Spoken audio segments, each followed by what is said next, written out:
The thing about complete humiliation is that it happens in slow motion. Every detail burns into your memory with crystal clarity. The pattern on the china plates. The exact shade of burgundy wine in the glasses. The way Trevor's mother's diamond bracelet caught the light when she raised her hand to her mouth in fake shock. I stood in the doorway of the Hartford family dining room, my hands shaking as I held the store-bought dessert I could barely afford. 20 pairs of eyes turned toward me. Trevor's family. His sister Monica with her perfect husband. His brother Eric with his perfect children. His cousins, his aunts, his uncle who owned 3 car dealerships. And Trevor. My husband of 6 years, standing at the head of the table like he owned the world. "Oh look, the failure decided to show up," Trevor said, his voice dripping with contempt. "Did you bring something you actually made, or did your little catering business fail at dessert too?" My throat tightened. 3 months ago my catering company went under.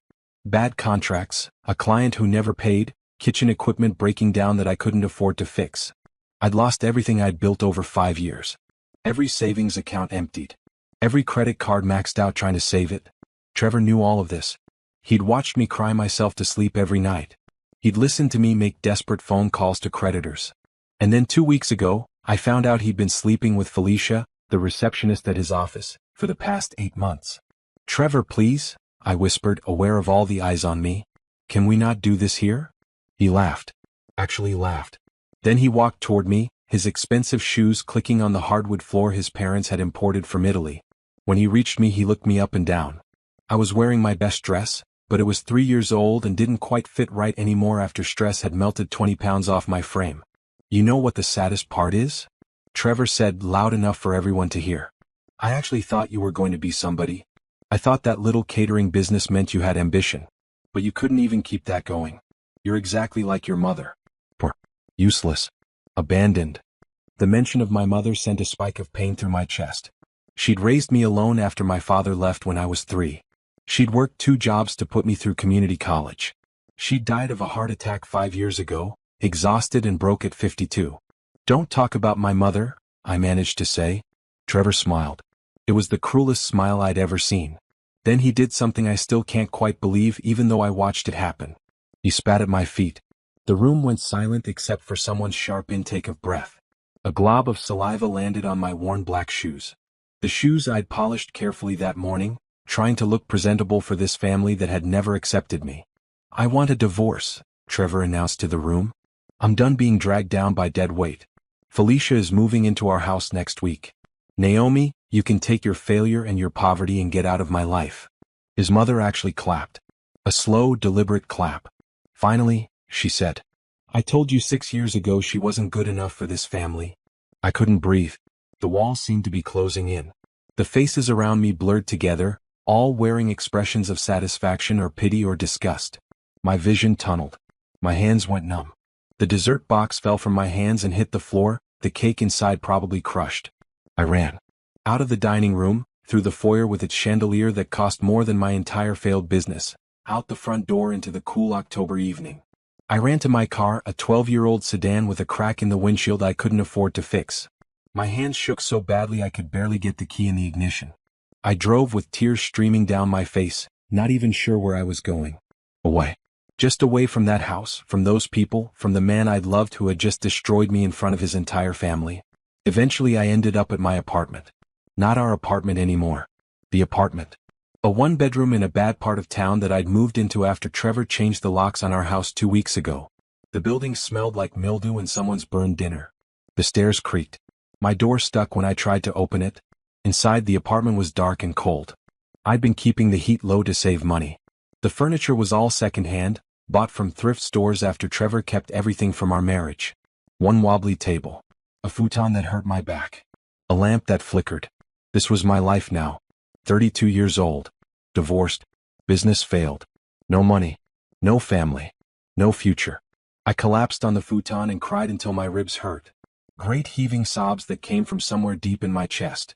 I cried for my mother who'd worked herself to death. I cried for my business that had been my dream. I cried for the 6 years I'd wasted on a man who looked at me like I was garbage. Hours passed. Eventually the tears stopped, leaving me empty and hollow. I noticed my phone on the wobbly table, screen glowing with notifications. Probably Trevor's family members posting about what happened. Probably people I thought were friends choosing sides. But when I picked up the phone, I saw something unexpected. 7 missed calls from an unknown number. 3 voicemails. 2 text messages from the same number. The first text read, "Ms. Naomi Bennett, this is Patricia Stone, attorney at law.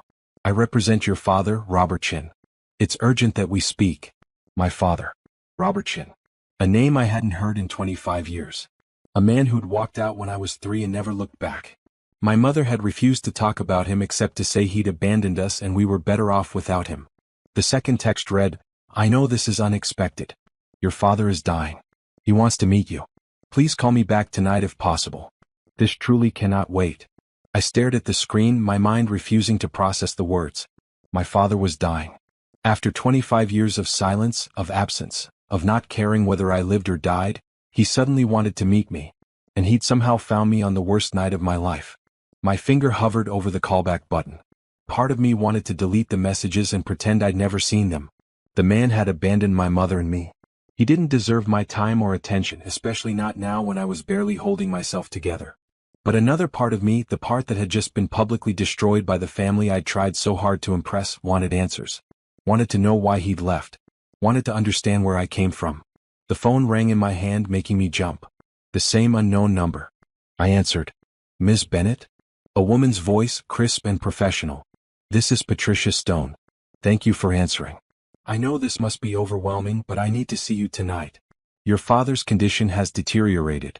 If you want to meet him, it needs to be soon. Tomorrow if possible." "I don't understand," I said, my voice hoarse from crying. "He left 25 years ago. Why now?" "That's a conversation for you and your father," Patricia said gently. "But I can tell you this. He's thought about you every day since he left. And he has some things he needs to explain before it's too late." I looked around my sad little apartment. At the life I'd been reduced to. At the emptiness that stretched ahead of me. What did I have to lose? "Fine," I said. "Tomorrow." "Where?" Patricia gave me an address in the city's most expensive neighborhood. A penthouse in a building I'd only seen in magazines. She said she'd send a car for me at 10 in the morning. After I hung up, I sat in the dark for a long time trying to process everything. In one night, I'd been publicly humiliated by my husband and his family, and contacted by the father who'd abandoned me before I could form memories of him. I didn't know it then, but that phone call was the first domino falling. Everything that came after, everything that would happen to Trevor and his family, everything I would become, it all started with Patricia Stone's voice on the phone and an address in a neighborhood I'd never dreamed I could enter. The spit on my shoes had dried, leaving a stain I'd never quite get out. But it would be the last time Trevor Hartford made me feel small. The absolute last time. I didn't sleep. How could I? My mind kept replaying 2 scenes on an endless loop. Trevor spitting at my feet while his family watched and approved. And my father, a stranger named Robert Chin, supposedly dying in a penthouse across town. At 5 in the morning, I gave up and made instant coffee with the last packet I had. The apartment was freezing. I wrapped myself in a blanket and watched the sun come up through my dirty window, trying to figure out who I was supposed to be now. Not Trevor's wife. That was done. Not a successful business owner. That dream had died. Not the daughter of Robert Chin because I didn't even know that man. Just Naomi Bennett. Alone. Starting from 0 at 32. At 9:30, I forced myself to shower in water that only got lukewarm. I put on my interview outfit, the one nice blazer and pants I'd kept from my business days. They hung loose on me now. I tried to do something with my hair, but it just looked tired like the rest of me. My phone buzzed. A text from an unknown number. "Car is downstairs, Ms. Bennett. Driver's name is James."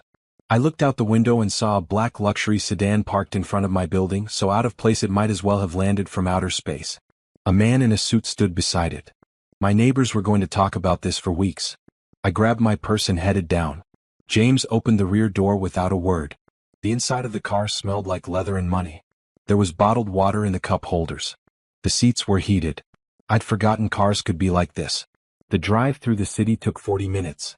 I watched as the neighborhoods changed from rundown to middle class to wealthy to obscenely rich.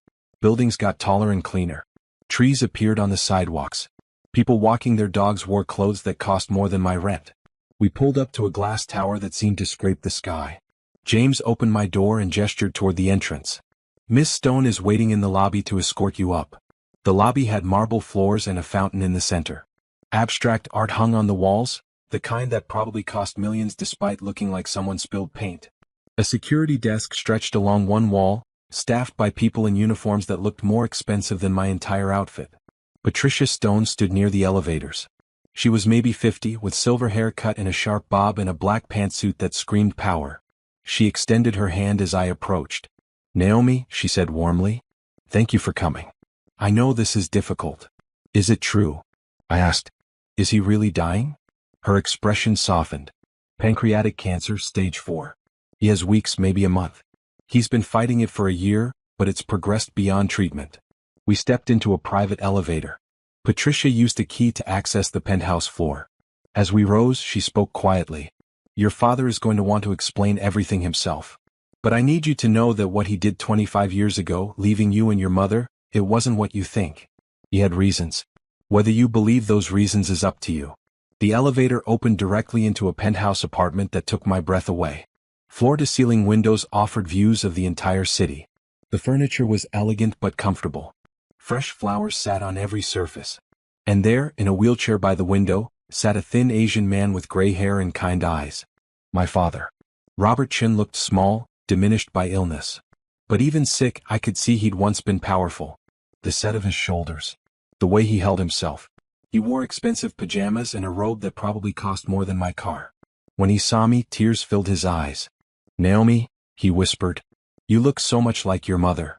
I stood frozen in the doorway, not knowing what to feel. Anger. Curiosity. Grief for a relationship I'd never had. It all swirled together into a confusing mess. "Why did you leave?" The words came out harsh, but I didn't care. "Why did you let us struggle? My mother worked herself to death. We had nothing. Where were you?" Robert wheeled himself closer, and I noticed an oxygen tank attached to his chair. "I left to protect you. Both of you. Please sit down. Let me explain." I didn't want to sit. I wanted to leave. But Patricia gently guided me to a couch, and Robert positioned his wheelchair across from me. 25 years ago, I was building my real estate empire," Robert began, his voice weak but steady. "I wasn't always legitimate about it. I made deals with dangerous people. I cut corners. I made enemies. Men who would hurt anyone I loved to get to me." He paused to catch his breath, and Patricia brought him water. "When you were 3, I received a credible threat. Someone was going to kidnap you to force me to sign over properties. I had 48 hours to get you and your mother to safety or watch you both die." My hands clenched into fists. "So you left us poor? That was safety?" "I gave your mother $2 million, Robert said quietly. "She refused it. Send it back. I tried again through lawyers, through trusts, through anonymous donations. She returned every penny. She said she wanted nothing from the man who abandoned his family. I thought of my mother, proud and stubborn, working 2 jobs until her heart gave out. She would have refused money. She would have rather died than accept help from the man who left. I watched from a distance," Robert continued.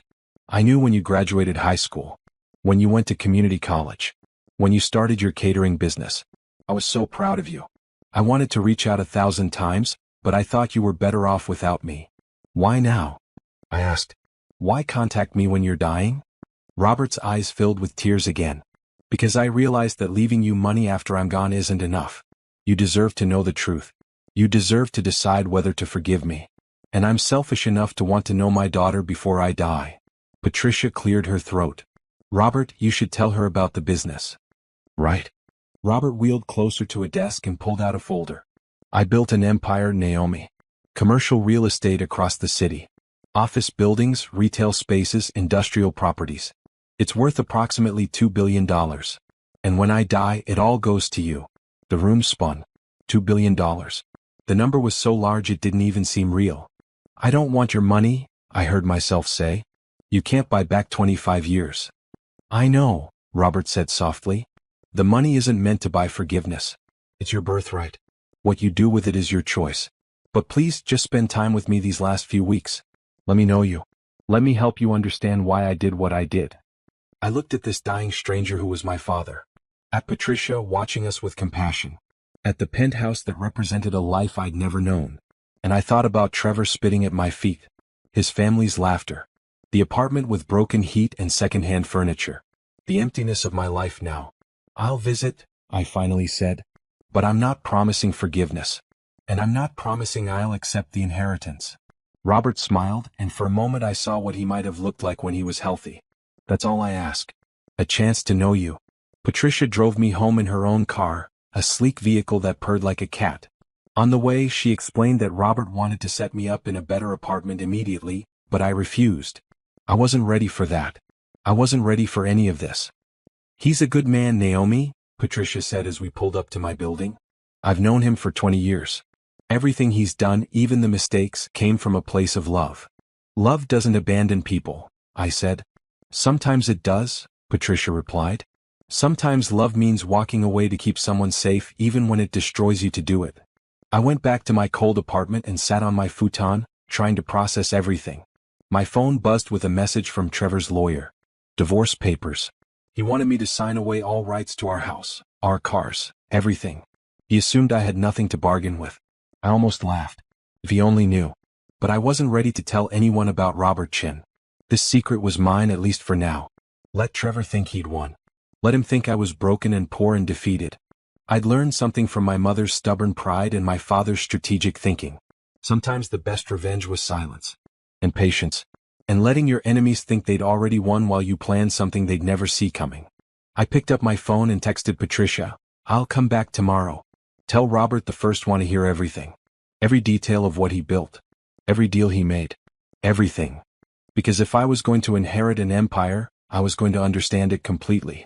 And if Trevor thought his humiliation of me was the end of my story, he was about to learn a very painful lesson. It was only the beginning. Over the next 3 weeks, I visited Robert every day. Patricia arranged for James to pick me up each morning and drop me off each evening. My neighbors whispered and stared, but I ignored them. I had bigger things to think about. Robert was getting weaker. Some days he could barely sit up in his wheelchair. Other days he had enough energy to tell me stories about building his empire from nothing. He'd come to America from Taiwan with $300 and an engineering degree. Worked construction during the day, studied English at night. Saved every penny until he could buy his first property, a rundown apartment building that everyone said was worthless. I fixed it up myself, Robert told me one afternoon as we sat by the windows overlooking the city. Rewired the electricity. Repaired the plumbing. Painted every wall. Then I rented it out for triple what the previous owner charged because now it was actually livable. That doesn't sound very kind to the tenants, I said. Robert smiled weakly. It was fair. They got safe, clean housing. I got profit to buy the next building. Business isn't about being kind, Naomi. It's about being fair and strategic. He taught me to read financial statements, to understand property values, to spot good deals and bad ones. Patricia brought stacks of documents each day, and we'd go through them together. My father's empire wasn't just buildings. It was a complex web of holding companies, property management firms, investment portfolios. Why are you teaching me all this? I asked one day. You have accountants and lawyers who handle it. Because I don't want you to just inherit money, Robert said. I want you to understand power. Money without understanding is just paper. But money with knowledge? That's power that no one can take from you. On my 10th visit, Robert asked about my mother. I'd been avoiding the topic, but he pressed gently. Tell me about her. About the life she built after I left. So I told him. About her 2 jobs cleaning offices at night and working retail during the day. About how she never complained, never showed weakness, never accepted help from anyone. About how she put me through community college by taking extra shifts. About how she collapsed at work one Tuesday morning and was dead before the ambulance arrived. Robert cried as I talked. Real tears running down his thin face. She was the strongest person I ever knew, he whispered. I loved her so much. Leaving her was the hardest thing I ever did. And knowing she died exhausted because she refused my help, that's my greatest failure. Why didn't you try harder? I asked, my own tears starting. Why didn't you force her to take the money? Because she was right to hate me, Robert said simply. I abandoned my family to build an empire. What kind of man does that? Even if my reasons were good, even if I was protecting you, I still chose business over being there. We sat in silence for a while, both of us crying for a woman who'd worked herself to death rather than accept help from a man who'd hurt her. Finally, Robert spoke again. I can't change the past, but I can give you the tools to build any future you want. That's what this inheritance is about. Freedom. Power. Choice. Everything your mother and I never had. That evening, Patricia drove me home and asked if I wanted to talk. We ended up at a quiet coffee shop instead of going straight to my apartment. You're getting close to him, Patricia observed. I can see it. I don't know what I feel, I admitted. He's dying. How am I supposed to hate a dying man who's trying to make things right? You don't have to hate him or forgive him, Patricia said. You can just let yourself know him. That's enough. She pulled out a folder from her briefcase. But there's something else we need to discuss. Your husband has filed for divorce. His lawyer sent these papers. I looked through them. Trevor wanted everything. The house we'd bought together, even though I'd put down the entire down payment from my business earnings. The cars, the furniture, even my grandmother's china that I'd inherited. He thinks you're broke and desperate, Patricia said. He's counting on you signing anything just to get it over with. What do I do? Patricia smiled. It wasn't a kind smile. It was the smile of a lawyer who'd been practicing for 30 years and knew how to destroy people legally. You do nothing. You don't respond at all. Let him think you're too broken to fight. Meanwhile, I'll handle your divorce on your behalf. And trust me, when we're done, Trevor Hartford is going to wish he'd been kind to you. Over the next 2 weeks, Robert's health declined sharply. There were days he couldn't get out of bed. Days when the pain was so bad he could barely speak. But he kept teaching me, kept showing me documents, kept explaining his business. The key to real estate, he told me one day, his voice barely a whisper, is understanding that you're not just buying buildings. You're buying people's futures. Where they work, where they shop, where they live. That's tremendous power. Use it wisely. Patricia started bringing doctor's reports. Robert had maybe 2 weeks left. I realized with a sharp pain that I was going to lose my father just as I was starting to know him. On what would be our last real conversation, Robert asked me about my life. About the catering business. About Trevor. I told him everything. The business failure. The betrayal with Felicia. The family dinner where Trevor spit at me. All of it came pouring out, and Robert listened with growing anger in his eyes.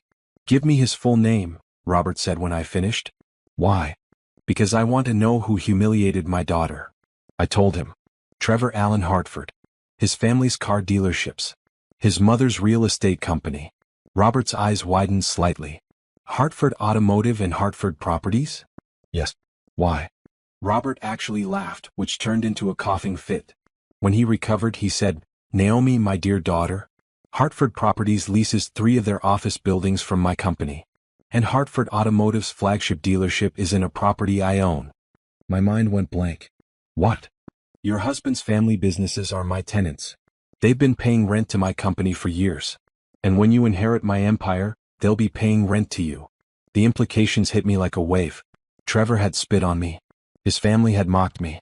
They thought I was nothing, that I had nothing, that I would always be nothing. And the whole time, my father owned the buildings their businesses operated in. Don't do anything yet, Robert said, reading my expression. Wait until after I'm gone. Wait until the inheritance is transferred and everything is legally yours. Then you'll have all the power. Be patient, Naomi. The best revenge is always slow and calculated. 2 days later, Robert slipped into a coma. Patricia called me at 6 in the morning and I rushed to the penthouse. I sat by his bed holding his hand as his breathing got slower and slower. At 2:47 in the afternoon, Robert Chin died. I cried. For the father I'd barely known. For the years we'd lost. For my mother who died still angry at him. For the family we could have been if the world had been different. Patricia hugged me and told me to take all the time I needed. But there was business to handle. Funerals to arrange. Estate transfers to process. An empire to inherit. The funeral was small.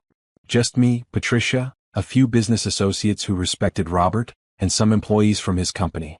No one from my mother's side because I was all that was left. No one from my life because I didn't want anyone to know yet. At the reading of the will, Patricia handed me documents that made my head spin. Buildings, investment accounts, trust, business holdings, all of it transferring to me. The total value is approximately $2.1 billion, Patricia said. You're one of the richest women in the city now, Naomi. What do you want to do with it? I thought about Trevor's face when he spit at me. His family's laughter. The way they'd all assumed I was worthless. I want to learn, I said. I want to understand every detail of this empire. Every property. Every tenant. Every contract. Everything. And then, I smiled.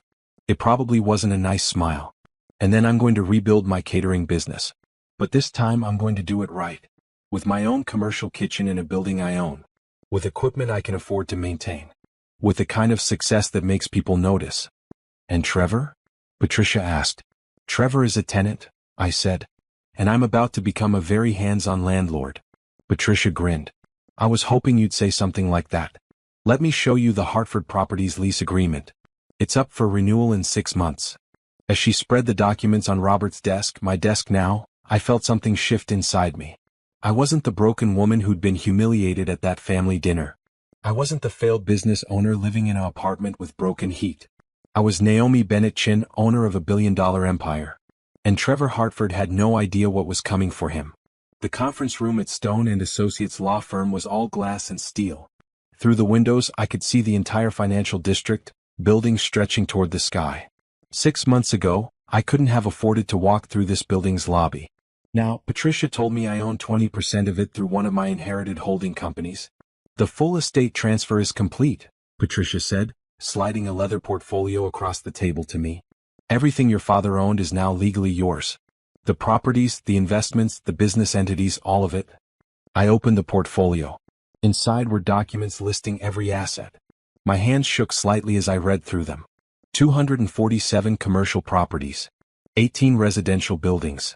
Investment accounts worth hundreds of millions. A private property management company with 200 employees. This is insane, I whispered. It's real, Patricia corrected. And it's yours. Now, we need to discuss how you want to handle things going forward. Over the next 3 hours we went through everything.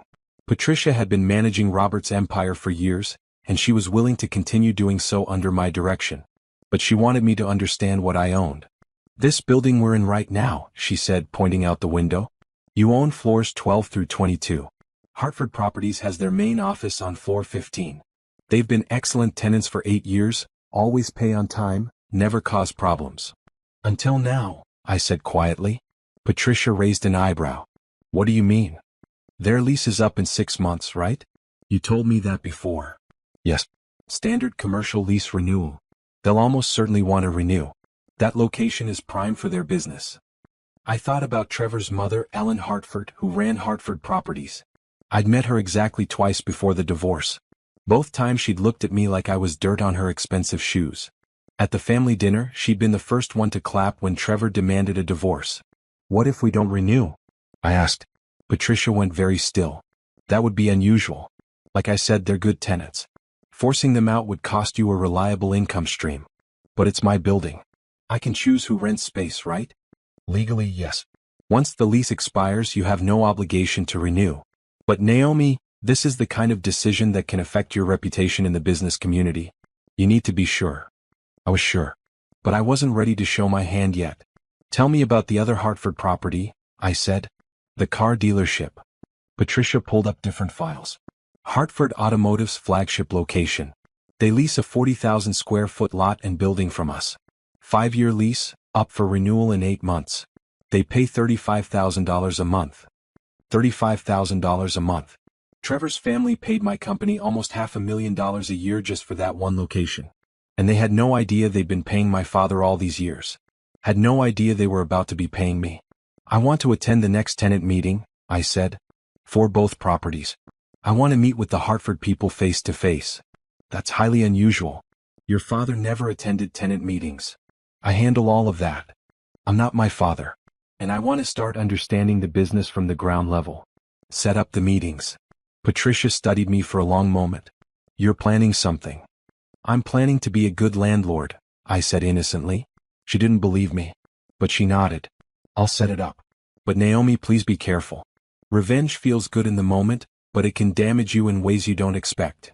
I thought about the spit on my shoes. About Trevor moving Felicia into our house. About his family's laughter. I'm not looking for revenge, I said. I'm looking for justice. There's a difference. That afternoon, I received a text from Trevor. The first contact since the divorce papers. Felicia is pregnant. Just thought you should know. Sign the papers and move on with your life. I stared at the message, waiting to feel something. Anger. Betrayal. But all I felt was a cold, calm clarity. Trevor had moved on. He had his mistress, his baby on the way, his life that didn't include me. He thought he'd won. He thought I was nothing. I texted back, congratulations. I'll have my lawyer handle the papers. Let him think I was being cooperative. Let him think I was broken and ready to give up. The next day, Patricia called with an update. Trevor's lawyer is pushing hard for you to sign. They're offering you $50,000 if you agree to their terms and give up all claims to marital property. $50,000. 6 months ago, that would have seemed like a fortune. Now, I made that much in passive income from my properties every few days. Tell them I'm thinking about it, I said. I need time to consider. You're stalling. I'm being strategic. How long can I drag this out legally? Months if you want. But why? Because I want everything in place before Trevor realizes what's happening. I want my catering business up and running. I want the Hartford leases ready for renegotiation. I want all my pieces on the board before I make a move. Patricia was quiet for a moment. Then she said, Your father would be proud of you. This is exactly how he thought. Patient. Strategic. Always 3 steps ahead. We spent the next few weeks working on my business plan. I didn't want to just restart my catering company. I wanted to build something bigger. Something that would make people notice. I'm thinking about a full-service culinary center, I told Patricia over coffee one morning. Commercial kitchen space for catering. A teaching facility for cooking classes. Event space for private dining. All in one building. That's ambitious. And expensive. I own 17 buildings that have suitable space. I can convert one and run the business out of a property I already own. No rent. No landlord to answer to. Complete control. Patricia pulled out her tablet and started taking notes. Which property are you thinking? The Riverside building. It's only about 30% occupied right now, and the ground floor has been empty for 2 years. That's prime downtown real estate. Exactly. High visibility. Easy parking. Near the business district for corporate catering contracts. And it's already mine. Over the next month, I threw myself into planning. I hired architects to design the kitchen space. I contacted my former employees to see who wanted to come back. I developed a business plan that made my old catering company look tiny by comparison. I kept all of this quiet. I moved into a nicer apartment, but nothing too flashy. I bought a decent car, but not a luxury vehicle. I didn't want anyone, especially Trevor, to know that my situation had changed. During this time, Trevor texted me occasionally. Always with the same message, sign the papers. His lawyer sent threatening letters. Patricia ignored them all. He's getting frustrated, Patricia told me. He wants to marry Felicia before the baby is born, but he can't until your divorce is final. Good, I said. Let him be frustrated. 6 weeks after Robert's death, Patricia set up the first tenant meeting. Ellen Hartford, Trevor's mother, was coming to discuss lease renewal for her office space. The meeting was scheduled at Stone and Associates. Ellen thought she was meeting with Patricia to negotiate standard renewal terms. She had no idea I would be there. I dressed carefully that day. A power suit that Robert's money had bought. Professional but not flashy. My hair pulled back. Minimal jewelry. I wanted to look successful but not like I was trying too hard. When Ellen Hartford walked into the conference room, she didn't recognize me at first. She was focused on Patricia, extending her hand with a professional smile. Then she saw me sitting at the head of the table. Her smile froze. Naomi? What are you doing here? Miss Hartford, I said calmly. Thank you for coming. Please sit down. Ellen looked between me and Patricia, confused. I don't understand. This is a business meeting about my company's lease. That's correct, Patricia said smoothly. Ms. Bennett is here in her capacity as property owner. The color drained from Ellen's face. Property owner? What are you talking about? I slid a document across the table. This building, along with 246 others in the city, belongs to me. I inherited them from my father, Robert Chin. Your company has been leasing space from him and now from me for 8 years. Ellen stared at the document like it might bite her. This is impossible. You're nobody. You're Trevor's failed ex-wife who couldn't even keep a catering business running. I corrected. I was Trevor's wife. Now I'm his landlord. And yours. The realization hit Ellen like a physical blow. She actually swayed in her chair. You own this building. Among others. Now let's discuss your lease renewal. For the next hour, I watched Ellen Hartford struggle to maintain her composure as Patricia laid out the new terms. The rent wasn't changing significantly, just a standard cost of living increase. Everything was fair and legal. But Ellen knew what this meant. It meant that I, the woman her family had humiliated, now had power over her business. It meant that every month her company would pay money to me. It meant that if I chose not to renew their lease at all, I could force Hartford Properties to relocate their entire operation. These terms are acceptable, Ellen finally said, her voice tight. When do you need an answer? You have 30 days to decide if you want to renew or relocate, I said. Take your time. After Ellen left, practically running from the conference room, Patricia looked at me with something like awe. That was brutal, she said. That was business, I corrected. I didn't change the terms unfairly. I didn't threaten her. I just let her know who owns the building. If that makes her uncomfortable, that's not my problem. Patricia grinned. Your father really would be so proud. That evening, my phone exploded with messages. Ellen had clearly told Trevor what happened. His texts went from confused to angry to desperate. You own the building my mother's company is in? This is insane. How did you get that kind of money? We need to talk. This changes things. I didn't respond to any of them. Let him panic. Let him wonder. Let him realize that the woman he'd spit on had become someone he couldn't afford to disrespect. The next day, Trevor showed up at my new apartment. I watched through the window as he pounded on the door, but I didn't answer. Eventually, building security escorted him out. Patricia called me that afternoon, laughing. Trevor's lawyer just contacted me. They want to negotiate new divorce terms. They're willing to split the marital assets 50-50 now. Tell them no, I said. The original terms are fine. I don't want anything from Trevor. He can keep the house, the cars, all of it. Are you sure? You're entitled to half. I'm sure. I don't want his things. And I want him to spend the rest of his life wondering why I didn't fight for them. Because the truth was, I didn't need Trevor's house or his cars. I had buildings worth hundreds of millions. I had an empire my father had built and left to me. I had resources Trevor couldn't imagine. What I wanted was simpler and more devastating. I wanted Trevor to watch me succeed beyond anything he'd thought possible. I wanted his family to pay me rent every month and know who they were paying. I wanted to build something so magnificent that it made my old catering business look like a child's lemonade stand. And I wanted to do it all without ever acknowledging that Trevor Hartford existed. That was the best revenge. Not destruction. Not direct retaliation. Just complete and utter irrelevance. I signed Trevor's divorce papers without reading them. Patricia tried to argue, insisted I was entitled to more, but I refused to fight. Let Trevor have the house. Let him have the furniture. Let him have every material thing from our marriage. None of it mattered anymore. The divorce was final on a Tuesday in December. I was in the Riverside building watching contractors gut the ground floor to create my new commercial kitchen, when Patricia texted me, "It's done. You're officially single." I felt nothing. No sadness, no relief, just a quiet acknowledgement that a chapter had closed. Meanwhile, I had work to do. The renovation of the Riverside building was extensive. I was creating a 5,000 square foot commercial kitchen with top-of-the-line equipment. An adjacent event space that could host private dinners for up to 100 people. A teaching kitchen for cooking classes. Storage. Offices.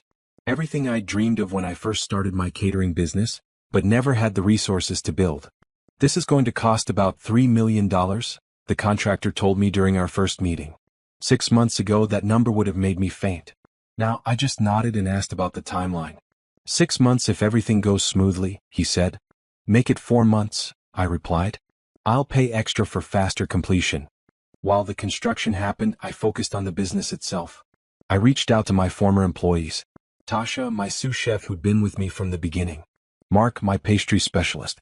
Carmen, who handled logistics and event planning. I met Tasha for coffee at a place downtown. She'd been working at a hotel kitchen since my business folded, and she looked tired. Naomi, she said, hugging me. I heard about the divorce. I'm so sorry. Don't be.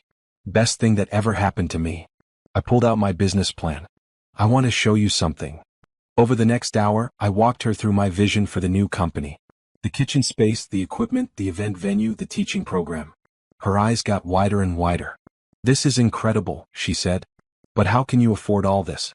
I thought. Things changed, I said simply. My father passed away and left me some money. I'm using it to do things right this time. It wasn't exactly a lie, just not the whole truth.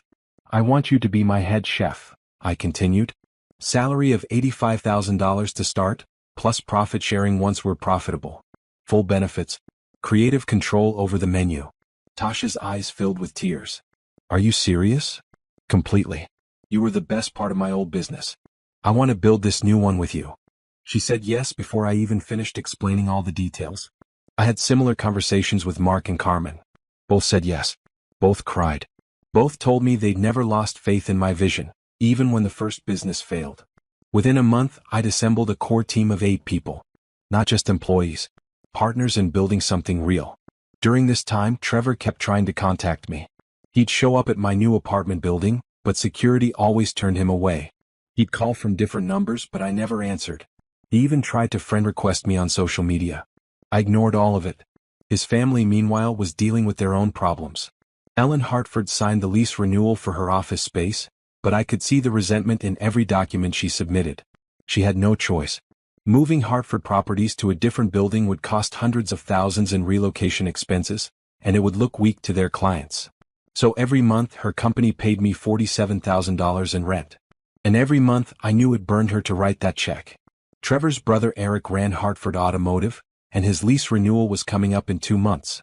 Patricia and I were preparing for that meeting with careful strategy. We could raise their rent significantly, Patricia suggested. Market rates have gone up in that area. We'd be justified in asking for $50,000 a month instead of $35,000. No, I said. Keep it at $35,000. I don't want them to have grounds to complain. Everything needs to be fair and legal. You're being remarkably restrained. I'm being strategic. The Hartford family is going to pay me hundreds of thousands of dollars every year just to exist in their buildings. That's not revenge. That's business. But if I push too hard, if I give them ammunition to claim I'm being vindictive, I lose the moral high ground. Patricia nodded slowly. You've learned well. Your father would handle it exactly the same way. While all this was happening, I maintained a low profile publicly. I didn't post on social media about my new business. I didn't talk about my inheritance. I lived comfortably but not ostentatiously. The only people who knew about my money were Patricia, my core team, and the contractors working on the Riverside building. To everyone else, I was just Naomi Bennett, quietly rebuilding her life after a divorce. Trevor's family apparently thought I'd inherited maybe $100,000 or so. Enough to start over, but nothing significant. They had no idea the real scope of what I owned. Let them underestimate me. It made everything easier. 3 months after the divorce, Trevor got married to Felicia in a rushed ceremony. I knew because his aunt posted photos on social media. Felicia was 7 months pregnant and wearing a dress that barely fit. Trevor looked stressed in every picture. I felt nothing looking at those photos. No jealousy, no anger, not even satisfaction. Just complete indifference. That's when I knew I'd truly moved on. When the man who'd spit at my feet meant absolutely nothing to me anymore. The Riverside building renovation finished ahead of schedule. When I walked through the completed space for the first time, I actually cried. The commercial kitchen was perfect. Stainless steel everything. 6 industrial ovens. 3 walk-in refrigerators. Prep stations designed for efficiency. Equipment that would have cost me a fortune to lease, but I owned it all outright. The event space was elegant but warm. Hardwood floors. Exposed brick on one wall. Floor-to-ceiling windows overlooking the river. Lighting that could be adjusted for any mood. The teaching kitchen had 12 stations, each equipped for students to work independently. I designed it to hold cooking classes, culinary workshops, team-building events for corporations. This is incredible, Tasha said, running her hands over the prep stations. This is better than any kitchen I've ever worked in. That's the point, I said. We're not just rebuilding what I had before. We're creating something completely new. We spent 2 weeks training the team on the new equipment, developing menus and testing recipes. I hired a marketing consultant to help build our brand. I had a website design that looked professional and modern. And I named the company Bennett Culinary Group. No mention of catering specifically because we were going to be more than that. We soft-launched in early April with a series of private events for people I'd worked with before. Corporate clients who'd used my old catering service and had been disappointed when it folded. The response was overwhelming. Every event was perfect. The food was exceptional. The service was flawless. The venue itself was stunning. Clients started booking immediately and word spread fast. Within 6 weeks, we were booked solid for 3 months out. Within 8 weeks, we'd expanded the team to 15 people. Within 3 months, we were profitable. Not just profitable. Wildly successful. I reinvested everything back into the business. Bought better equipment. Hired more specialized staff. Started offering cooking classes that sold out immediately. Expanded into corporate team-building events. And I did it all from a building I owned, with equipment I owned, owing nothing to anyone. One afternoon in June, I was in the kitchen working on a new dessert recipe when Carmen came running in. "Naomi, you need to see this. Trevor is outside." I looked through the window. Trevor was standing on the sidewalk staring up at my building. He was holding a baby, maybe 2 months old. Felicia wasn't with him. "Should I call security?" Carmen asked. "No. He can't get in without an access code. Let him look." I watched Trevor stand there for maybe 15 minutes, just staring at the Bennett Culinary Group sign above the entrance. At the windows where people could see our beautiful kitchen. At the luxury cars parked outside from clients attending an event. Finally, he walked away, shoulders slumped, carrying his baby. And I felt absolutely nothing. That evening, Patricia called with news. "Eric Hartford wants to meet about his lease renewal," she said. "He's asking for better terms." "What kind of better terms?" "He wants a 5-year lease with a rent freeze. No increases for the entire period." I almost laughed. In a market where property values are going up 10% a year? No. That's what I told him. He said their business is struggling and they can't afford increases. Then they should run their business better. Offer standard terms. 3% annual increase, standard for commercial property. If they don't like it, they can relocate. Patricia was quiet for a moment. "You know that if they relocate, Trevor's family business will take a major hit, right? That location is everything for them." "I know. And you're okay with that?" I thought about Trevor spitting at my feet. About his family's laughter. About 6 years of being treated like I wasn't good enough. "I'm not trying to destroy them," I said carefully. "I'm just running my business fairly. If they can't afford market rates, that's their problem to solve. Not mine." "Understood. I'll send them the standard renewal terms." After I hung up, I stood in my beautiful commercial kitchen in my building in my empire and thought about how far I'd come.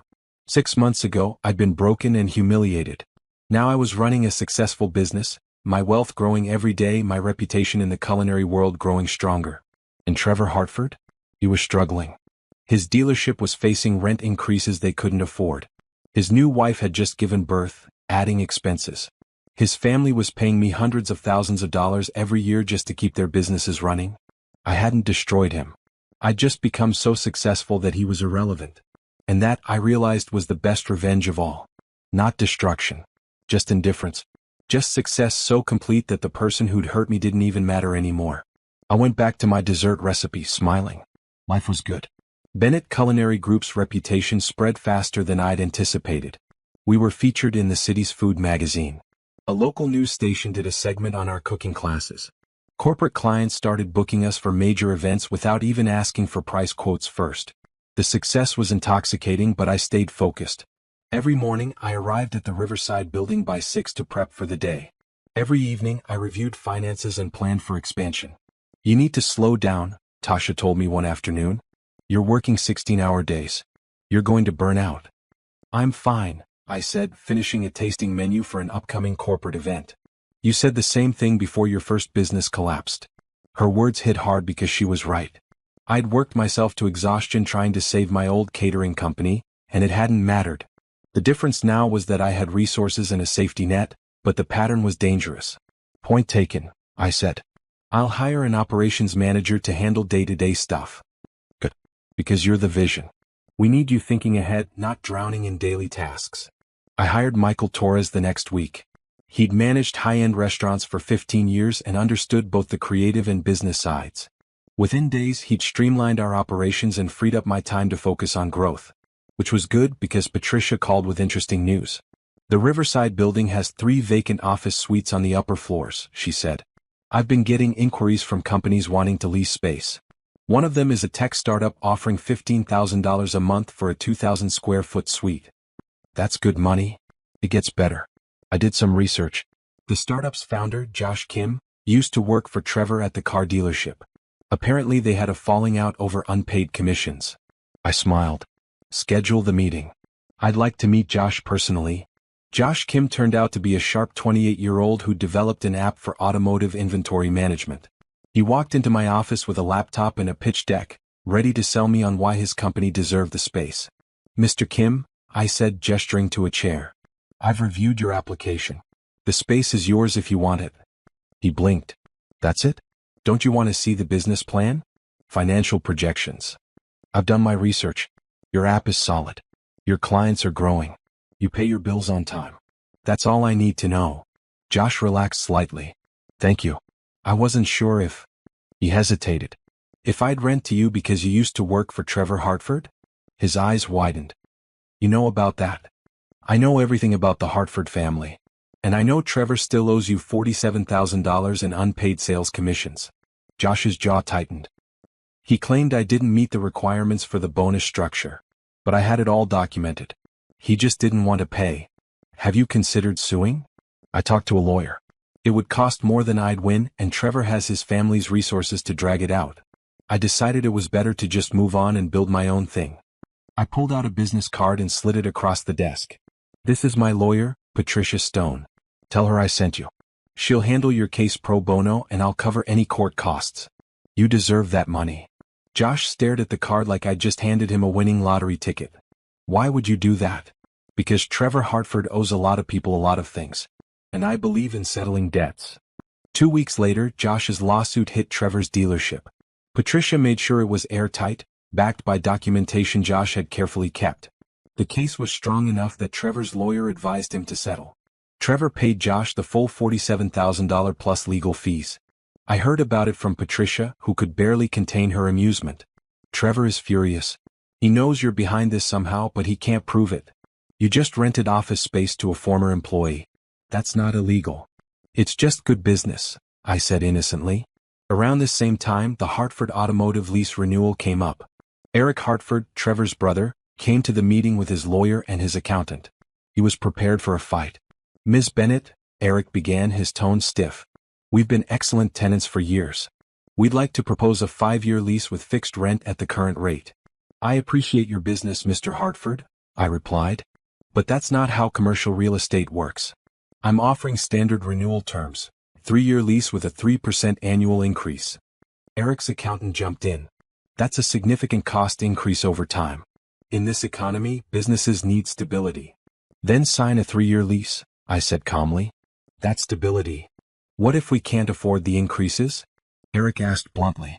Then you find a less expensive location. I'm not a charity, Mr. Hartford. I'm a business owner just like you. The meeting went back and forth for an hour. Eric tried every negotiation tactic he knew. I held firm on standard market terms. Finally, his lawyer pulled him aside for a private conversation. When they came back, Eric's face was tight with anger. Fine. We'll sign the 3-year lease. Excellent, I said, sliding the contract across the table. Welcome to another 3 years in my building. After they left, Patricia looked at me with admiration. You didn't budge an inch. Why would I? They're not special. They get the same terms as every other tenant. Trevor is going to lose his mind when he hears about this. She was right. That evening, Trevor showed up at the Riverside building again. This time he made it past the lobby and pounded on my office door. My receptionist, a former bouncer named Jerome, intercepted him. Sir, you need an appointment to see Ms. Bennett. She's my ex-wife. Trevor shouted. I have a right to talk to her. You have no rights here, Jerome said calmly. This is private property. You need to leave. I watched through my office window as Jerome escorted Trevor out. Trevor was yelling the whole way, something about me being vindictive and ruining his family. I felt nothing. Not satisfaction. Not anger. Just mild annoyance at the disruption. The next day, Felicia called me. I almost didn't answer, but curiosity won. Naomi? Her voice was shaky. Please don't hang up. What do you want, Felicia? I need to talk to you. About Trevor. About everything. Please just give me 5 minutes. Against my better judgment, I agreed to meet her for coffee. Not at a nice place. At a chain coffee shop near her apartment, in a neighborhood I recognized as definitely not upscale. Felicia looked terrible. Dark circles under her eyes. Baby spit up on her shirt. Hair pulled back in a messy ponytail. She was holding a baby carrier with a sleeping infant inside. Thank you for meeting me, she said, sitting down heavily. I know you have every reason to hate me. I don't hate you, I said honestly. I don't think about you at all. She flinched. That's probably worse. Look, I just wanted to say I'm sorry. For the affair. For everything. I was stupid and selfish and I ruined your marriage. You didn't ruin my marriage. Trevor did. You were just the symptom, not the disease. Felicia started crying. He's not who I thought he was. The baby cries all night and he won't help. Money is tight because his business is struggling. He blames me for getting pregnant like it was only my choice. I sipped my coffee waiting for the punchline. I heard you inherited money, Felicia said, and that you're doing really well with your new business. I was hoping maybe you could give Trevor a contract. Some catering work for the dealership or something. Just to help us out. I actually laughed. I couldn't help it. You want me to give Trevor business? After everything? I know it sounds crazy, but we're desperate. The baby needs things and Trevor's pride won't let him ask for help from his family anymore. I thought maybe. Felicia, I interrupted. I'm not going to help Trevor. I'm not going to give him contracts or money or anything else. What happens to him is not my problem. But you're his landlord. You're making things harder for his family. I'm charging market rates for commercial property. That's not making things harder. That's just business. Felicia wiped her eyes. So that's it? You're just going to watch him struggle? I'm not watching him at all. I'm living my life and running my business. What Trevor does with his life is his choice. I stood up to leave, then paused. Felicia, let me give you some advice. The man you're with, he's not going to change. He's not going to suddenly become supportive or generous or kind. You need to decide if you can live with that reality. But don't ask me to make your life easier. I've earned my success. Trevor will have to earn his own way. I left her crying in that coffee shop and I didn't look back. That night, I had a business dinner with a major corporate client. A pharmaceutical company wanted to hire us for all their events over the next year. The contract was worth $800,000. Sitting in my event space, eating food my team had prepared in my kitchen, in my building, discussing a contract worth more than my entire first business had earned in 5 years, I realized something. I'd stopped thinking about revenge weeks ago. I wasn't trying to hurt Trevor or his family anymore. I was just building something incredible and living my best life. The fact that the Hartfords were struggling had nothing to do with me. Their rent increases were standard market rates. Their business problems were their own poor decisions. Their drama with each other was their dysfunction. I'd simply moved on to such a higher level that they were becoming irrelevant to my story. And that felt better than any revenge could have. Bennett Culinary Group celebrated its first anniversary on a Thursday in September. We'd grown from 8 employees to 42. Our revenue had hit $4 million. We'd been featured in 3 national food magazines and were being considered for a television show about rising culinary businesses. I threw a party for the team in our event space. Nothing fancy, just good food and appreciation for everyone who'd helped build something extraordinary from nothing. Speech. Tasha called out and everyone started chanting. I stood up, looking at the faces of people who'd believed in me. A year ago, I was starting over with nothing but an idea and some help. Now look at what we've built together. This isn't just my success. It's ours. Thank you for taking a chance on me. After the party, I stayed late in my office reviewing expansion plans. Patricia had found a second property that would be perfect for a Bennett Culinary Group training center. A place where we could offer professional culinary certifications, not just cooking classes. My phone rang. Patricia. Turn on the news, she said. Channel 7. I pulled up the news stream on my computer.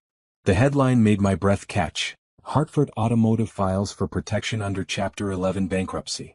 The reporter was standing outside Eric Hartford's flagship dealership, the one in my building. The Hartford family's car dealership chain, a fixture in the city for 30 years, has filed for bankruptcy protection citing ongoing financial difficulties and changing market conditions.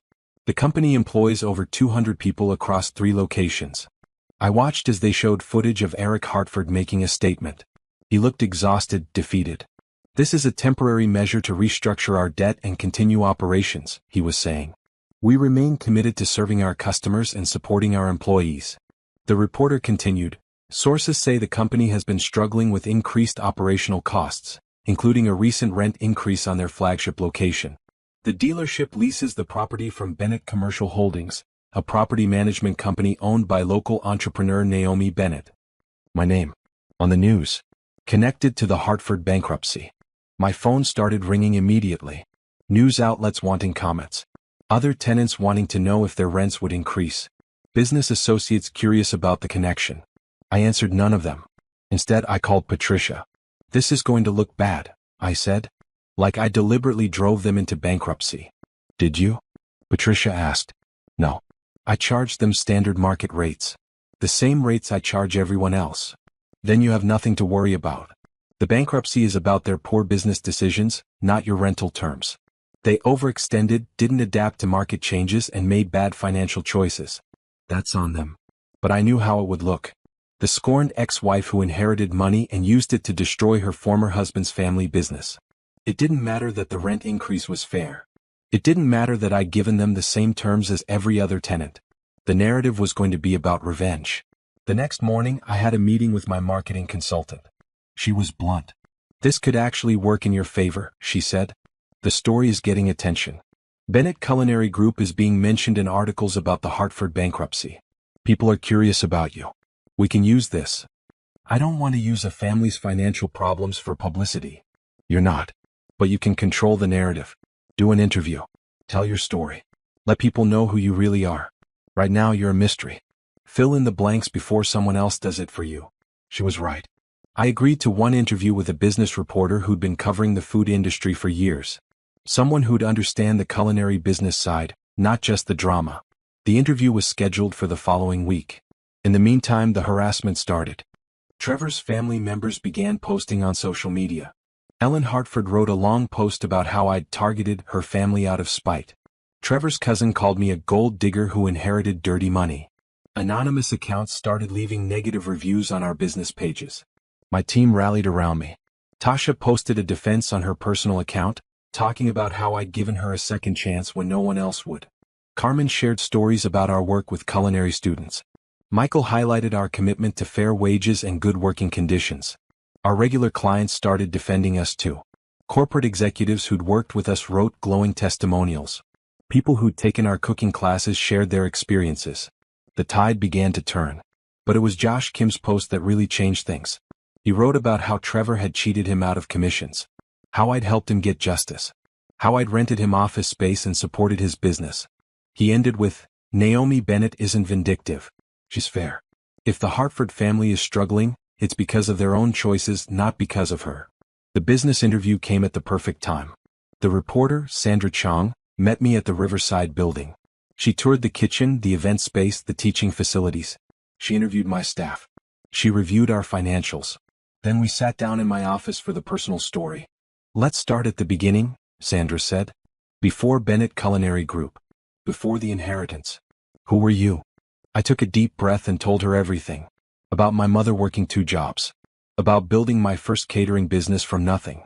About marrying Trevor and trying to make it work. About the business failing and the humiliation at his family dinner. "He spit at you?" Sandra asked, her pen pausing. "At my feet. In front of his entire family. Then demanded a divorce and moved his mistress into our house. And you knew about the inheritance at that point?" "No. I found out about my father the same night. Complete coincidence. Or maybe fate. I don't know." I told her about Robert, about learning his business, about inheriting the empire. About discovering that the Hartford family had been my tenants for years.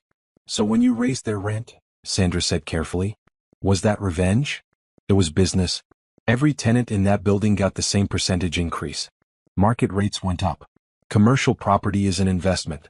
I'd be a bad business owner if I didn't charge fair market value. But you knew it would hurt them. I knew it would be an expense. Just like it was an expense for every other tenant. The Hartford family's financial problems stem from poor management, not from my rental rates. Eric Hartford expanded too aggressively. He took on debt to open 2 new locations that underperformed. He made bad inventory decisions. Those are business mistakes, not landlord issues. Sandra studied me. "Some people are going to say you're just making excuses.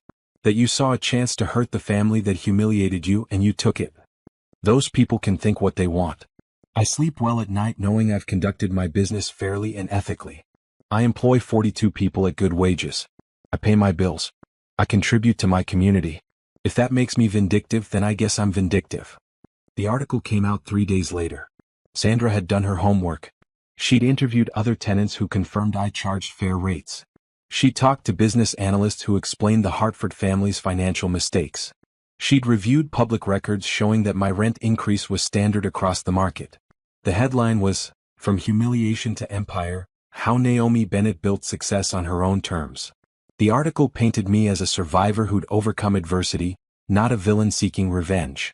It talked about my culinary vision, my business acumen, my commitment to my employees. The Hartford bankruptcy was mentioned, but in context with their own poor decisions. The response was overwhelming. Business inquiries tripled.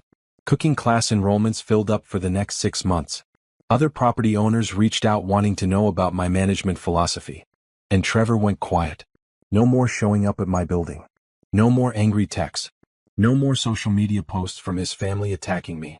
I'd won the narrative war without ever fighting directly, just by telling the truth.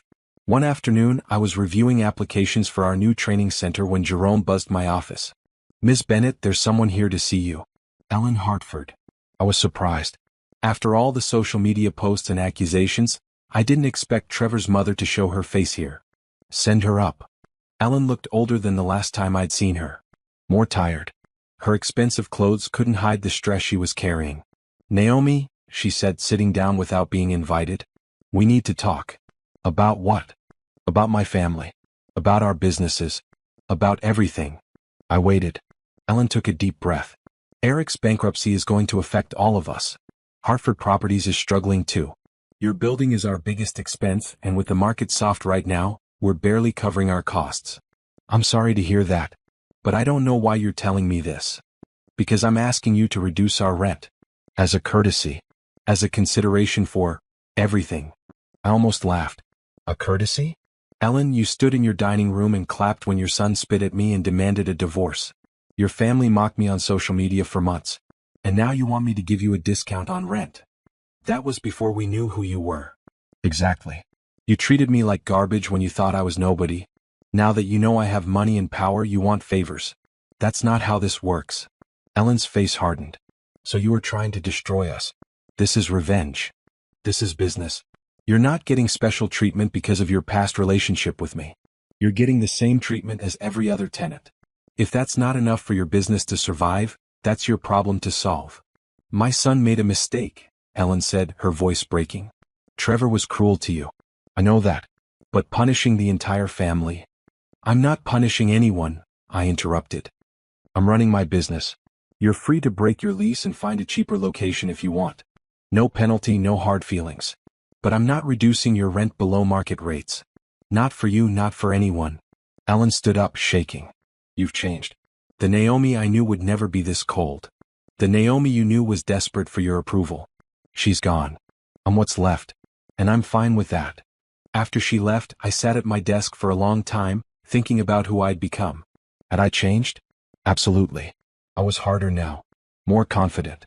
Less willing to accept disrespect or unfair treatment. But was I cold? Was I vindictive? I didn't think so.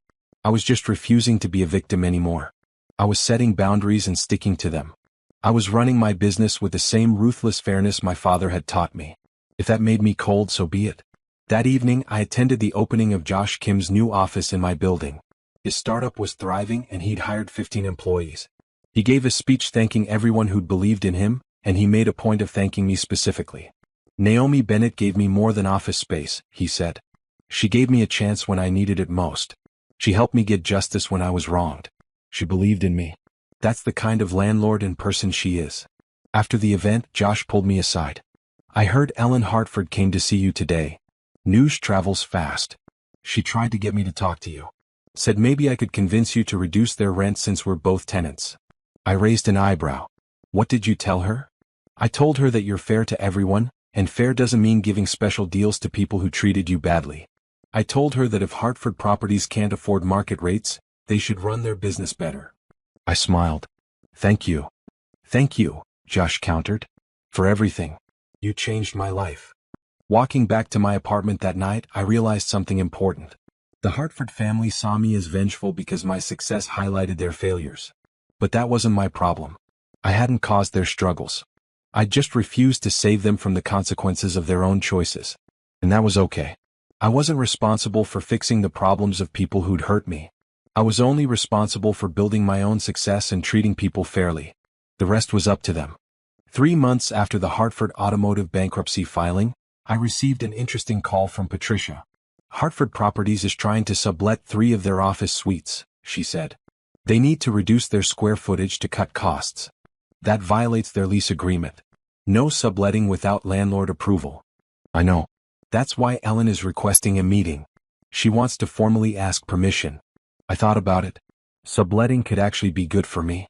If they bring in tenants who can pay, it ensures the space stays occupied even if Hartford Properties eventually fails. Schedule the meeting. The meeting was tense. Ellen brought her lawyer and her accountant. I brought Patricia and my business manager. We sat across from each other in the conference room like opposing armies. Ellen's lawyer laid out the proposal. Hartford Properties wanted to sublet 40% of their space to smaller companies. They'd manage the subtenants and remain responsible for the master lease.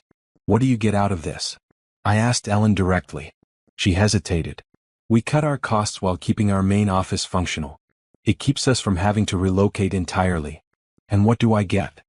You keep a long-term tenant who's never missed a payment. Patricia leaned forward. Ms. Hartford, your company has been late on 3 payments in the last 6 months. You're not exactly a model tenant right now. Ellen's face flushed.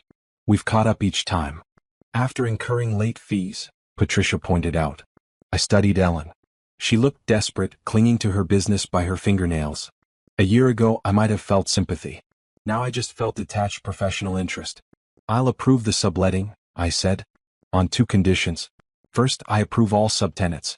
Anyone you bring in has to meet my standards for financial stability and business reputation. Second, your lease is modified to month instead of annual after the current term expires. If you miss another payment, I can terminate with 30 days notice. Ellen's lawyer started to protest, but she stopped him. Fine. We accept. After they left, Patricia looked at me with approval. That was masterful. You're protecting your interests while giving them just enough rope to either save themselves or hang themselves. I'm just being practical. If Hartford Properties fails, I want control over who takes over that space. This way I get it. What I didn't say was that I'd already identified 3 companies who'd expressed interest in that exact office space. All of them were willing to pay higher rates than Hartford Properties. If Ellen's subletting plan failed, I had replacements ready. While the Hartford family was unraveling, Bennett Culinary Group kept growing. We'd been approached by a restaurant group wanting to franchise our cooking class concept. We were negotiating a contract for a television show. I'd been invited to speak at culinary conferences across the country. My personal wealth was growing too. The property management company was thriving. My investment portfolio, carefully managed by advisors Patricia had connected me with, had increased by 30%. I was approaching a net worth of $3 billion. I still lived relatively simply. A nice apartment but not a mansion. A luxury car but not a fleet. Good clothes but I wasn't drowning in designer labels. The money was a tool, not a lifestyle. One evening in December, I was working late at the Riverside building when the fire alarm went off. Everyone evacuated calmly, no panic. We stood outside in the cold while firefighters arrived and searched the building. False alarm. Someone had burned something in the 3rd floor office kitchen. But while we were standing outside, I noticed Trevor across the street. He was sitting in his car, watching. When he saw me looking, he got out and walked over. Naomi, he said. Can we talk? I should have said no. Should have walked away. But curiosity won. 5 minutes. We walked to a coffee shop nearby. Trevor looked terrible. He'd gained weight, his clothes were wrinkled, and he had the desperate air of someone who'd lost control of their life. Felicia left me, he said abruptly. Took the baby and moved back to her mother's place. Filed for child support that I can't afford. I'm sorry to hear that. I wasn't, but basic courtesy demanded I say something. My family's businesses are all falling apart. Eric's dealership is barely surviving bankruptcy. My mother's company is hemorrhaging money. Our family's reputation is ruined. Trevor, why are you telling me this? He looked at me with something like desperation. Because I need to know. Are you doing this on purpose? Are you deliberately destroying my family? I could have lied. Could have denied everything. But I was tired of games. No, I said honestly. I'm not trying to destroy anyone. I'm just running my businesses fairly. If your family can't compete in the current market, that's not my fault. But you raise the rents. To market rates. The same rates every other landlord in this city charges. Your family had been getting a below-market deal for years under my father's management. I just corrected that. You helped Josh Kim sue me. I helped Josh get money you legitimately owed him. That's not revenge. That's justice. Trevor's hands shook as he gripped his coffee cup. I made a mistake. Spitting at you, the way I treated you, all of it. I was an idiot. I know that now. Is there any way? Can we start over? Not romantically, just, can you forgive me? I looked at this broken man across from me. The same man who'd spit at my feet and announced his divorce in front of his family. Who'd moved his mistress into our house. Who'd mocked my failure and my poverty. And I felt absolutely nothing. Trevor, I don't hate you. I honestly don't think about you at all anymore. You're just someone I used to know. What happens to you now is your responsibility, not mine. So that's it? You're just going to watch my family lose everything? I'm not watching anything. I'm living my life. Your family's problems are your family's problems. They're not my circus, not my monkeys. Trevor stood up abruptly, his chair scraping on the floor. You've become just like your father. Cold. Calculating. Only caring about money. Maybe, I said calmly. Or maybe I just learned not to let people treat me like garbage. Either way, I'm okay with who I've become. He stormed out, leaving his coffee unfinished on the table. I sat there for a few more minutes, processing the conversation. Did I feel guilty? No. Sad. Not really. Satisfied? Not even that. Just empty of any feelings about Trevor Hartford at all. When I got back to the building, the all-clear had been given and everyone was returning to work. Tasha caught my arm. Was that Trevor I saw you with? Yeah. He wanted to talk. What did he want? Forgiveness, I think. Or maybe just to understand why his life is falling apart. What did you tell him? The truth. That I'm not responsible for his problems. Tasha studied my face. Are you okay? I'm fine. Better than fine. I just don't care about Trevor or his family anymore. Is that wrong? Wrong? Naomi, that's healing. You've moved on. That's what you're supposed to do. That night I couldn't sleep. I kept thinking about Trevor's accusation that I'd become cold and calculating. Was it true? Had inheriting money and power changed who I was fundamentally? I thought about the woman I'd been a year ago. Desperate for approval. Willing to accept mistreatment. Apologizing for taking up space. Always trying to make everyone else comfortable even when they hurt me. That woman was gone. And honestly, I didn't miss her. The woman I was now set boundaries. Demanded fair treatment. Refused to be diminished. Built success on her own terms. And yes, she was harder. Less willing to trust. More strategic in her relationships. But was that cold? Or was that just self-protection? I decided I didn't care. I liked who I'd become. I was proud of what I'd built. And if Trevor and his family saw me as vindictive, that said more about them than about me. The next morning, Patricia called with news that made me smile. Ellen Hartford has found 3 subtenants for their office space. They're all tech startups willing to pay premium rates. I've reviewed their financials. They're solid. Approve them. All 3. Yes. Let Ellen have this win. It's good for my building and it might actually help her company survive. Patricia was quiet for a moment. You know this is going to confuse people, right? They expect you to sabotage the Hartfords at every turn. Instead, you're helping them. I'm helping myself. Good tenants in my building is good business. What Ellen does with the breathing room is up to her. You've really internalized your father's lessons about separating business from personal feelings. Is that a compliment? It's an observation. And yes, a compliment. You're becoming a formidable business owner, Naomi. As I hung up, I looked around my office. At the success I'd built. At the empire I'd inherited and grown. At the life I'd created from the ashes of humiliation. The Hartford family was unraveling, but not because of me. They were unraveling because of their own poor decisions, their own inability to adapt, their own internal problems. I was just living my life. Building my business. Moving forward. And if that forward momentum happened to illuminate their failures by comparison, well, that wasn't my problem anymore. The Bennett Culinary Group holiday party was in full swing. Over 100 people packed into our event space celebrating an incredible year. Employees, clients, business partners, suppliers, everyone who'd helped us succeed. I was making rounds, thanking people individually, when Jerome approached looking concerned. Ms. Bennett, we have a situation at the door. Trevor Hartford is demanding to be let in. Says he has a right to be here. I excused myself and headed to the entrance. Trevor was indeed there, looking disheveled and angry. He'd clearly been drinking. This is my wife's business, he was shouting at security. I have a right to be here. Ex-wife, I corrected, walking up. And you're not on the guest list. You need to leave. Trevor spun to face me. You're celebrating while my family falls apart. You think you're so much better than us now with your money and your success. People were starting to stare. The last thing I needed was a scene at my company party. Jerome, please escort Mr. Hartford from the property, I said calmly. Don't you dare touch me. Trevor swung wildly at Jerome, who easily sidestepped and, with help from another security guard, physically removed Trevor from the building. I watched through the glass doors as they deposited him on the sidewalk. He stood there for a moment, yelling something I couldn't hear through the glass, then stumbled away. Patricia appeared at my elbow. Well, that was dramatic. Is he always like this now? According to my sources? Getting worse. The stress of everything is breaking him. Eric's bankruptcy, Ellen's company struggling, Felicia taking him to court for more child support, it's all crushing him. I should have felt something. Satisfaction, vindication, even pity. But all I felt was vague annoyance that he tried to disrupt my party. Make sure security knows he's not allowed in any of my buildings anymore. Get a formal trespassing notice if you have to. The party continued, but the mood had shifted slightly. Some of the guests who didn't know the full story were curious about the disruption. I ended up giving an impromptu speech. Sorry about that little interruption, I said, raising my glass. Sometimes the past tries to intrude on the present. But we're not about the past here. We're about building the future.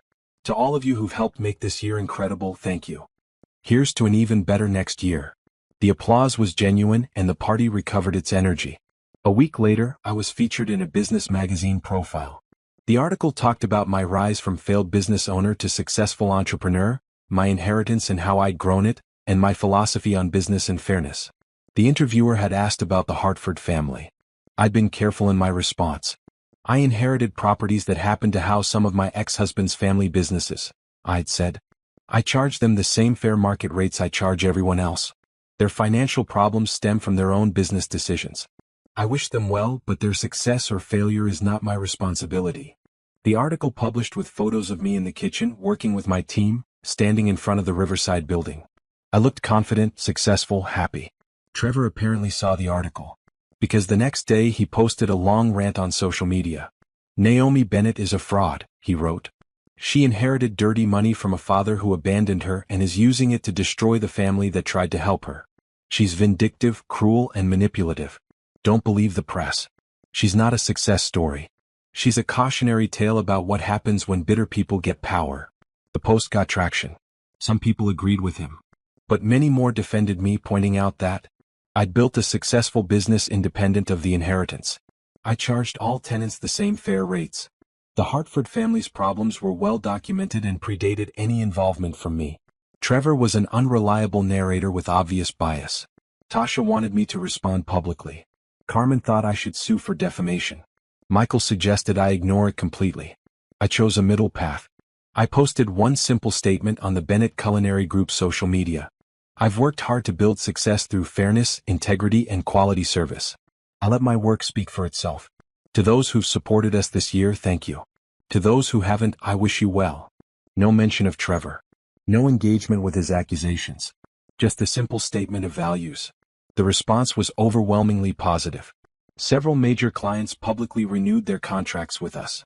The cooking school enrollment doubled. New business inquiries flooded in. Trevor's rant had backfired spectacularly. A month later, I got an unexpected call. Ellen Hartford wanted to meet, but not about business. She wanted to talk personally. Against my better judgment, I agreed. We met at a neutral location, a hotel restaurant downtown. Ellen looked like she'd aged 10 years in the past 12 months. But there was something different in her demeanor. Less arrogance. More resignation. Thank you for meeting me, she said. I know you have no reason to. What do you want, Ellen? She took a deep breath. I want to apologize. For everything. The way we treated you during your marriage. The family dinner. The social media posts. All of it. You deserved better. I waited. There was clearly more. Eric's dealership is being liquidated, she continued. He's losing everything.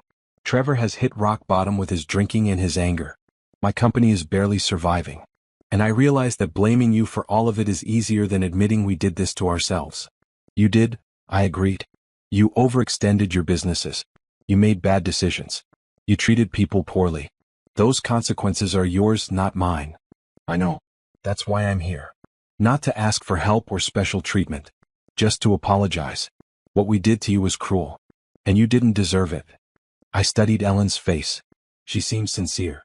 Broken but sincere. I appreciate the apology, I said finally. It doesn't change anything. It doesn't erase what happened. But I appreciate it. Can I ask you something? Ellen said. Are you happy? with how things turned out. I thought about my business, my team, my success, my independence. Yes, I said honestly, I'm happy. I built something I'm proud of. I'm my own person. I don't need anyone's approval. So yes, I'm happy. Ellen nodded slowly. Good. You deserve that. I'm sorry it took our family falling apart for me to see what we did to you. After she left, I sat in that restaurant for a while, processing the conversation. Ellen's apology didn't change the past. It didn't make me want to help the Hartford family. But it did give me a sense of closure. They finally understood what they'd done. Finally recognized that I wasn't the villain in this story. Finally saw their own responsibility for their situation. That was enough. That evening I had dinner with Patricia and a few close friends. We celebrated the new contracts, the expanding business, the success that kept growing. You know what's funny? I said, sipping wine. A year ago, I would have given anything for Ellen Hartford to apologize to me. For the family to acknowledge what they did.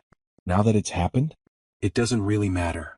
Because you've moved beyond needing their validation, Patricia observed. Exactly. I don't need Trevor to understand why he was wrong. I don't need his family to acknowledge my worth. I already know my worth. That's growth, my friend Lisa said. That's real healing. The next day, I got a call from a national network. They wanted to do a full documentary about my journey. From the business failure to the inheritance to the empire building. They wanted to showcase it as an inspirational story. We want to call it Bennett Built, the producer said. It's about how you built success from nothing, then built it even bigger with resources, then built a whole new identity as a business owner. Everything you've built. I thought about it. About putting my whole story out there publicly. About opening up about Trevor and the divorce and the humiliation. I'll do it, I said. But on one condition. The focus is on building success, not on revenge. I'm not interested in making Trevor or his family look bad. I'm interested in showing how someone can rebuild after failure. That's exactly the angle we want, the producer said. Over the next few months, film crews followed me around. They interviewed my employees, my clients, my business partners. They got footage of the kitchens, the events, the cooking classes. They talked to people I'd helped, businesses I'd supported, lives I'd touched. They wanted to interview Trevor and his family. I said they could if the Hartfords agreed, but I wouldn't participate in those segments. Whatever they wanted to say about me they could say. I wasn't going to respond or defend myself. Only Ellen agreed to be interviewed. Trevor, Eric, and the rest refused. Ellen's interview was honest and painful to watch when I saw the rough cut. We destroyed that girl, Ellen said to the camera. We looked down on her because she came from nothing. We mocked her business when it failed. My son humiliated her in ways that still make me ashamed. And when she rose above it all, when she built something amazing, we called her vindictive instead of acknowledging that she'd simply succeeded despite us, not because of us. The documentary was powerful. It showed my journey honestly, including the failures and the pain. But it also showed the triumph. The business I'd built. The people I employed. The success I'd earned. When it aired, the response was overwhelming. Business proposals flooded in. Speaking requests came from across the country. My story resonated with people who'd been counted out, who'd failed, who'd been told they weren't good enough. I became, somewhat reluctantly, a symbol of second chances and self-made success. And Trevor? He tried to sell his story to tabloids. Tried to paint himself as the victim. But no one was buying it. The documentary had shown the truth too clearly. The confrontation I'd expected, the big dramatic showdown, never really happened. There was just Trevor's slow, sad fade into irrelevance while I kept rising. And I realized that was the best outcome. Not destruction. Not revenge. Just indifference and success. Trevor Hartford no longer mattered to my story. I'd moved on. 18 months after the divorce, I stood in front of a crowd of 200 people at the grand opening of the Bennett Culinary Training Center. The 20,000 square foot facility offered professional certifications, business training for aspiring food entrepreneurs, and specialized programs for women rebuilding their lives after difficult situations. The program was called Second Course, and it was my mother's legacy. My mother worked 2 jobs to support us, I told the crowd. She never complained. She never quit. But she also never got the opportunity to build something for herself. This center is for people like her. People who work hard but need a hand up, not a handout. The program offered full scholarships to women who qualified. We'd partnered with domestic violence shelters, job training programs, and community organizations. In our first cohort, we had 20 women learning culinary skills, business management, and financial literacy. Standing in that crowd, watching the faces of women who looked like they'd been through battles, I felt something I hadn't felt in a long time. Pure, uncomplicated joy. Bennett Culinary Group had grown beyond my wildest dreams. We now had 3 locations. We employed over 100 people. Our revenue had hit $15 million annually. We'd been featured on national television multiple times. But the training center, this was what I was most proud of. After the ceremony, Patricia pulled me aside. I have some news you might find interesting. Eric Hartford has officially closed all of his dealership locations. He's selling the assets to cover the bankruptcy. How's he doing personally? From what I hear, better. He got a job managing a dealership for someone else. Humbler position but stable. He seems relieved to not be carrying the family business anymore. And Ellen? Hartford Properties is still operating, barely. She's downsized significantly. Moved their office to a smaller, cheaper space in another building. Your building lost a tenant, but I've already got 3 companies interested in that space at higher rates. Good. I hope she finds stability. Really? After everything? I thought about it. Really? I don't need the Hartford family to suffer. I just needed to not be responsible for saving them. There's a difference. And Trevor? I hadn't heard about Trevor in months. I honestly don't know and don't care. Patricia smiled. Good. That's healthy. Speaking of healthy, are you still seeing Daniel? Daniel Garcia. The chef I'd met at a food industry conference 6 months ago. He ran his own successful restaurant and understood the challenges of the culinary world. We'd been dating casually, nothing serious, but it was nice to have someone in my life who saw me as just Naomi, not as a symbol or a success story. We're having dinner tonight, I said. He's cooking. That's romantic. It's practical. The man owns a restaurant. Of course he's cooking. But I was smiling as I said it. That evening, Daniel made me a private dinner at his restaurant after closing. Just the 2 of us, simple food, perfectly prepared, easy conversation. I saw the documentary, he said. Pretty heavy stuff. Yeah. Did it change how you see me? Should it? You're still the same person I met at that conference. Smart, driven, good taste in food. The backstory doesn't change who you are now. I appreciated that. Daniel didn't treat me like I was fragile or like I needed saving. He treated me like an equal. Can I ask you something? He said. Do you ever regret how things went down with your ex? I thought about Trevor. About the spit on my shoes. About the humiliation. About everything that came after. No, I said honestly. It had to happen that way. If Trevor hadn't been so cruel, if I hadn't been pushed to my absolute lowest, I might never have contacted my father. Might never have learned about the inheritance. Might never have built any of this. Sometimes the worst things lead to the best outcomes. That's a healthy perspective. It took a while to get here. But yeah, I'm good with how everything turned out. A few weeks later, I was working in my office when I got an unexpected email. It was from Trevor. Subject, I'm sorry. The email was long. Trevor had apparently gotten sober and was working through a 12-step program. Part of his recovery involved making amends to people he'd hurt. He apologized for the affair. For the humiliation at the family dinner. For moving Felicia into our house. For the social media attacks. For showing up drunk at my party. For everything. I was a terrible husband and a worse person, he wrote. You deserved so much better than how I treated you. I can't change the past, but I'm trying to change who I am going forward. I'm not asking for forgiveness. I'm just saying I'm sorry and I hope you're happy. From what I see, you are. You deserve that. I read the email 3 times. It seemed genuine. But it also didn't really matter. I responded briefly, I appreciate the apology. I wish you well in your recovery. Take care of yourself. Then I deleted the email chain and moved on with my day. Because that's what I did now. I moved on. The 2nd anniversary of Bennett Culinary Group came and went with another celebration. 3 locations, 125 employees, 18 million in revenue, and a training center that had graduated its first class of 10 women, all of whom had job offers waiting. I stood in the Riverside building, looking out at the city through the floor-to-ceiling windows my father had installed, and thought about how far I'd come. From a woman who'd been spit on and told she was worthless, to a business owner employing over 100 people, to a philanthropist helping other women rebuild their lives, to someone worth over $3 billion who still showed up every day to work in her kitchen because she loved it. My phone buzzed. Patricia. Question for you, she said. There's a property coming available. A beautiful historic building downtown. Needs renovation, but it has incredible bones. I thought it might be perfect for a Bennett Culinary Group flagship location. Restaurant, event space, cooking school, all in one building. Send me the details. Because that was the thing about success. It wasn't a destination. It was a journey. And I wasn't done building yet. That evening I had dinner with my team.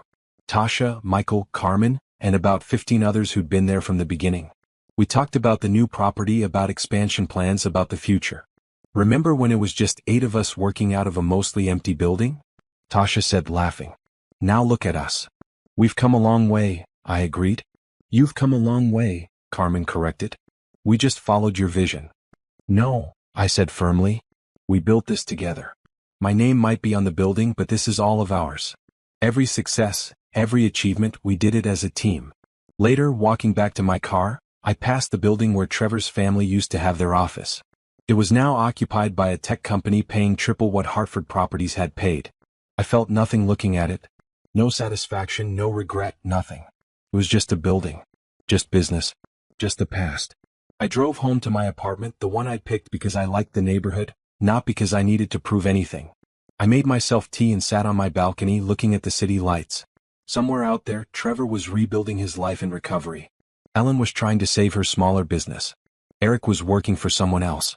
The Hartford family was managing their own consequences. And I was here. Happy. Successful. Free. The revenge I'd once thought I wanted had turned out to be unnecessary. I didn't need to destroy the people who'd hurt me.